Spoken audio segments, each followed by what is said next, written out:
сонирхлын үр дүнг бол Европын холбоо тун талархалтай хүлээж авлаа. За Дональд Трамп, Владимир Путинаар Европын холбоонд гол холбоотноо найз нөхрөө алдлаа гэж баруун хэвлүүд гарчилж байгаа. Гэхдээ яг ингэж тодорхойлох нь өөрөө бас сэргэлзээтэй. Ягаад гэвэл Петр Мадияр үнэхээр Орбаноос төсвөр бодлого хэрэгжүүлэх үгүй гэдэг асуулт. Ер нь зарим хэвлэлүүд энийг бас хөндөж тавиад байна.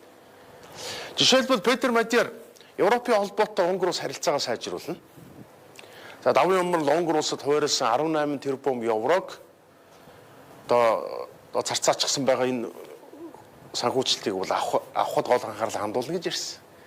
Гэхдээ Европын холбоотой харилцахдаа Унгар улс бас өөрсдийнхөө үндэсний ашиг сонирхлыг хамгаална гэж ирж байгаа. Энэ ТИСА намыг байгуулсан Петр Мадияр бол өөрөө Фидес намын Орбаны бас ойрын хүмүүсийн нэг байсан. За нийгэм соёлын хувьд бол консерватив, энэ баруун төвийн үзэл баримталтай нам гэдэг. Тэгэхээр Европын холбооноос тулгадаг хэрэгжүүлдэг зүүнний либерал бодлогоодыг бас хүлээж авах уугүй юу гэдэг чиг сонирхолтой байна.